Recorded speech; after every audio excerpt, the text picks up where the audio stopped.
किसी ने बड़े कमाल की बात कही है कि रिश्ते किताब की तरह होते हैं और गलती एक पन्ने की तरह होती है। कभी गलती हो जाए तो एक पन्ना फाड़ देना, मगर उस पन्ने के चक्कर में पूरी किताब मत खो देना। एक छोटी सी कहानी। ये कहानी एक गरीब परिवार की जो गांव में रहता था। छोटा सा परिवार, 3 लोगों का, पति पत्नी और छोटी बच्ची। आर्थिक तंगी से जूझ रहे थे। पति की कहीं नौकरी नहीं लग पा रही थी। व्यक्ति बड़ा परेशान था कि कहीं जॉब मिल जाए। उसकी छोटी बच्ची भी पूछा करती थी कि पापा हमारे घर में सब कुछ ठीक कब होगा। वो अपने दोस्तों को देखती थी, सहेलियों को देखती थी, उनके घरों में सब कुछ ठीक था, इनके घर में रोज परेशानी रहती थी, रोज जूझते थे कि कल का खाना कहां से आएगा। उसके पिता उसका हौसला बढ़ाने के लिए रोज उसे अपने घर से बाहर ले जाकर के एक दूर पहाड़ था उसे दिखा करके कहते थे कि बेटा वो जो पहाड़ है ना, वहां ऊपर वाला रहता है, उनसे प्रार्थना करो, वो सब कुछ ठीक कर देंगे।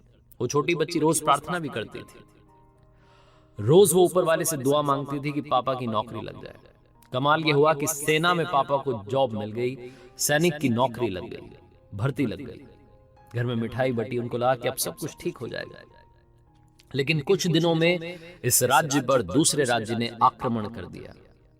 जो सैनिक पिता थे उन्हें अब युद्ध लड़ने के लिए जाना था। अपने परिवार का प्यार लेकर के रवाना हो रहे थे। छोटी बच्ची अपने पिता के गले लगी हुई थी और कह रही थी कि पापा मत जाओ, मैं बुरी हूं, मैंने आपके लिए ऐसी नौकरी मांग ली जिसमें आपकी जान पर बनाई, आप युद्ध के लिए मत जाओ, हमारे साथ रहो ना। बहुत कुछ उस बच्ची ने कहा। उसकी आंखों में आंसू थे।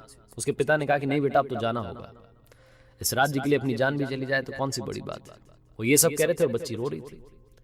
तभी उस बच्ची ने कहा कि पापा बस एक काम कर देना, वो जो ऊपर वाला वहां पहाड़ पर रहता है ना, उनको मेरी ये चिट्ठी दे देना, बस इतना सा काम मेरे लिए कर देना। उसके पिता हल्के से मुस्कुराए कि बच्ची ने तो वाकई में मान लिया कि वहां पहाड़ पर ऊपर वाला रहता है। वो चिट्ठी अपने बैग में रख करके वो सैनिक रवाना हो गया। अपने बाकी सैनिक साथियों से मिला और वो टुकड़ी जो थी युद्ध के लिए निकल गई। पहाड़ पर चढ़ रहे थे। मालूम था कि आगे सरहद आ जाएगी, उसके बाद में तो हमारा देश ही खत्म हो जाएगा।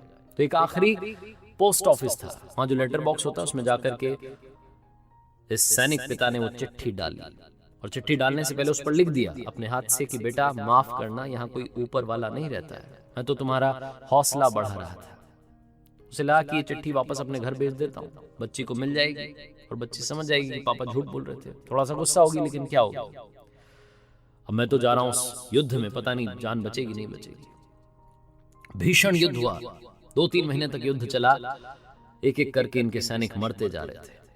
उस गांव में खबर फैल गई कि वो टुकड़ी खत्म हो गई है, वही टुकड़ी जिसमें इस बच्ची के पापा गए थे। घर में शोक का माहौल था, दुख का माहौल था, मातम था। बच्ची बहुत रोई कि ये क्या कर दिया ऊपर वाले, आपने तो मेरे पिता को मुझसे छीन लिया। 3-4 महीने के बाद घर के दरवाजे पर एक व्यक्ति आकर के खड़ा हुआ, पतला दुबला सा, हाल बेहाल, फटे हाल, ऐसा लग रहा बहुत किसी ने मारा है। बच्ची पहचान गई, दौड़ के गई और पापा के गले लग गई, बोली कि पापा आप तो वापस आ गए। इसके सैनिक पिता को सामने वाली जो सेना थी वो बंदी बना करके ले गई थी, जिंदा पकड़ के ले गई थी, बहुत मारा था। जैसे तैसे व्यक्ति वहां से जान बचा करके भागा और घर वापस आया। पिता और उसकी पुत्री, ये बाप बेटी का मिलन हो ही रहा था कि तभी एक तीसरा व्यक्ति आया जो कि डाकिया था। वो आते से ही बोला कि माफ करना, वहां ऊपर पहाड़ पर युद्ध चल रहा था, इसलिए वहां से डाक नहीं आ पा रही थी, चिट्ठियां नहीं आ पा रही थी। और तभी उसने एक चिट्ठी इस व्यक्ति को दी। वही चिट्ठी थी जो इस व्यक्ति ने अपने घर के लिए वहां से भेजी थी, जिस पर लिखा था कि बेटा माफ करना, ऊपर वाला नहीं होता है, मैं तो तुमसे बस हौसला बढ़ाने के लिए बातें कहता था। ये व्यक्ति उस वक्त रो रहा था, आंखों में आंसू थे, अपनी बच्ची से इतने दिनों के बाद मिला था। उसी इमोशनल लम्हे में इसने वो चिट्ठी खोली और पढ़ना चाहा कि बेटी ने क्या मांगा था। और जब चिट्ठी खोली तो उसमें बच्ची ने लिख करके भेजा था कि हे ऊपर वाले, मेरे पिता को युद्ध से वापस सही सलामत भेज देना। वही सही सलामत व्यक्ति वहां घर पर खड़ा था, अपनी बेटी से मिल रहा था। उसकी आंखों से आंसू रुके नहीं। छोटी सी कहानी है, लेकिन हमें सिखाती है कि जिंदगी में विश्वास है तो आपकी दुआ कबूल होगी, वो ऊपर वाला आपकी भी सुनेगा। अगर आपने दिल से कुछ मांगा है तो वो आपको जरूर जरूर जरूर मिलेगा।